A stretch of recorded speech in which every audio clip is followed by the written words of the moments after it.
Bonjour et bienvenue sur cette nouvelle vidéo. Alors aujourd'hui on va continuer la suite des vidéos sur les cartes du Petit Lenormand. Ça fait un petit moment que j'en ai pas fait, mais voilà, comme on me demande assez souvent et que là j'ai un petit peu de temps, je continue ça. Il en reste 4 voire même 6 avec la carte hommes et femmes. Donc voilà, j'ai essayé d'arriver au bout.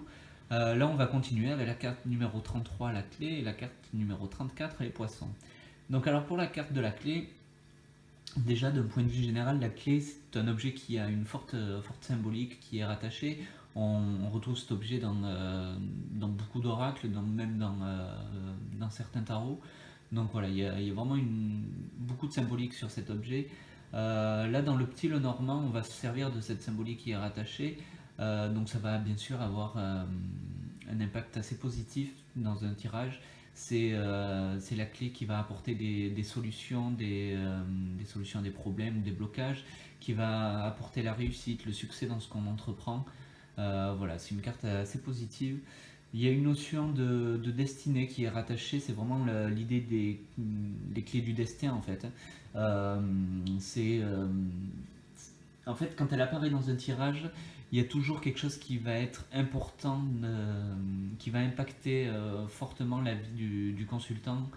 Donc voilà, ça peut être une personne, ça peut être une situation, mais voilà, ça va agir sur sa personnalité, sur son moi, euh, sur son chemin de vie.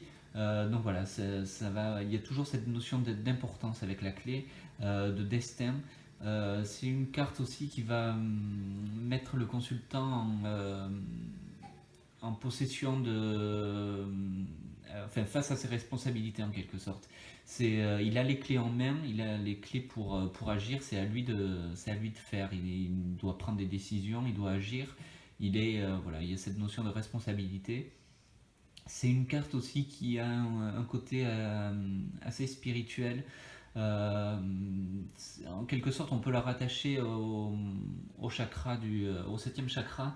Il y a une notion d'ouverture, de révélation, d'ouverture au monde, d'ouverture à l'extérieur, de voilà, révélation sur la vie, voilà, cette notion de révélation. Donc après, c'est à adapter au contexte, bien sûr, mais voilà. Quand on parle d'une personne, on va être vraiment sur une personne qui a une forte tendance à analyser les choses, à comprendre le comment du pourquoi. Il cherche voilà, vraiment à comprendre, à aller au plus profond pour comprendre les choses. C'est vraiment pas quelqu'un de superficiel.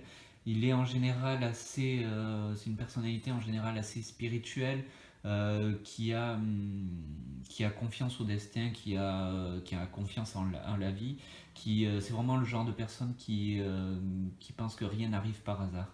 Euh, Ça peut être une personne aussi qui a beaucoup d'influence sur les personnes qui l'entourent. Donc voilà, d'un point de vue plus négatif, ça peut être quelqu'un d'assez stratégique, assez manipulateur, et encore pas forcément, mais qui oui, est assez stratège, qui réfléchit beaucoup. C'est aussi quelqu'un de consciencieux et de prévoyant, donc voilà. D'un point de vue plus développement personnel, c'est une carte qui va vraiment nous inviter à nous poser des questions sur comment être plus confiant en soi et en ses projets, comment savoir si on est sur le bon chemin. Euh, c'est une carte aussi qui va inviter à s'ouvrir aux autres ou au contraire à savoir se protéger. Parce que la clé, c'est aussi, donc c'est la clé qui ouvre, mais ça peut être aussi la clé qui ferme. Plus rarement, ça va dépendre des cartes qui seront autour, mais ça peut être la clé qui ferme, qui protège, qui tient en sécurité, comme la clé d'un coffre. Donc voilà, donc il y a cette notion aussi de sécurité. Euh, En ce qui concerne la santé, donc c'est une carte positive là encore. On va être sur signe symbolique de bonne santé, ou alors si la personne à qui vous tirez les cartes et, a des problèmes de santé actuellement, là on va être sur une carte qui va indiquer une bonne récupération, un bon rétablissement. C'est une carte aussi qui va inviter à travailler sur le septième chakra. Donc voilà, c'est une carte vraiment très positive qui en général envoie pas mal d'ondes positives dans un tirage. Elle a tendance à amoindrir un petit peu les cartes négatives qui seront autour. Donc voilà. En termes de datation, ça je n'en ai pas parlé, donc c'est vraiment une carte qui va être sur l'instant, sur le maintenant, qui va indiquer vraiment le fait que ça va arriver très vite maintenant. Ou alors c'est une carte qui va indiquer que c'est le consultant qui va être capable de débloquer la situation, donc ça arrivera quand la personne l'aura décidé, ou agira pour. Donc voilà. Je pense que j'ai fait le tour pour cette carte-là. Alors pour ce qui concerne le poisson, là on est sur quelque chose d'assez différent. Les poissons vont être... les poissons sont très riches en symboles aussi. Enfin, il y a une forte symbolique derrière ce symbole aussi, derrière cet animal. Dans le petit le normand, ça va être symbole d'indépendance, de liberté. Ça va représenter par exemple les entreprises personnelles, les personnes qui vont mettre à leur compte. Euh, c'est une carte qui va nous parler aussi de tout ce qui va toucher au commerce, aux importations, aux exportations. Alors pas forcément financier, hein, de quelque chose qui va arriver à soi ou qui va partir. Euh, c'est quelque chose qui est en mouvement, il y a cette notion de flux, de mouvement, de transaction, d'échange. Donc voilà. Le poisson, il y a aussi cette notion une forte notion d'abondance, de richesse. Euh, et comme le poisson, c'est aussi un symbole d'eau, il vit dans l'eau, donc il va y avoir cette notion aussi d'intuition et d'émotion. Quand ça va parler d'une personne, là on va être sur une personne qui a besoin d'indépendance et de liberté, qui aime faire ce qu'il veut quand il veut en fait. Voilà, il a vraiment ce besoin de liberté et d'être pas solitaire forcément, mais d'être indépendant, de pas forcément devoir des comptes à quelqu'un.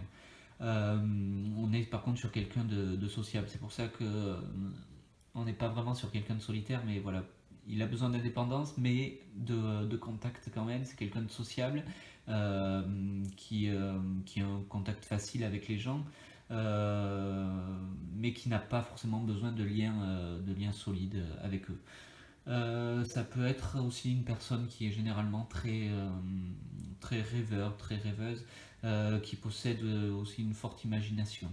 Donc voilà, d'un point de vue plus psychologique, plus développement personnel, on va être sur une carte qui va vraiment inviter à se demander comment être qu'est-ce qu'il faut faire pour être plus indépendant, voilà, c'est une carte qui va inviter à réfléchir vraiment sur tout ce qui est indépendance et liberté.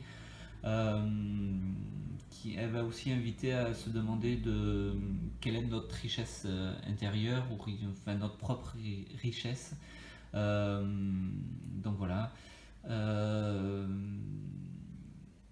Qu'est-ce que j'avais oublié? Oui, point de vue de santé, donc là on va être sur tout ce qui va toucher aux problèmes de reins, problèmes de vessie, tout ce qui va toucher aussi à l'hydratation, à l'alcool. Donc voilà, on va être sur tout ce qui est vraiment cette notion de liquide, de fluide. Euh, c'est une carte qui est assez positive et comme la clé, mais d'une façon très différente.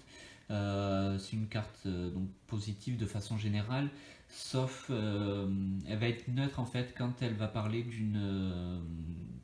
quand elle va symboliser une entreprise, une auto-entreprise ou voilà. Là, elle va avoir un aspect neutre et va dépendre des cartes qui seront autour pour savoir si c'est positif ou négatif. Mais d'un point de vue général, elle reste positive.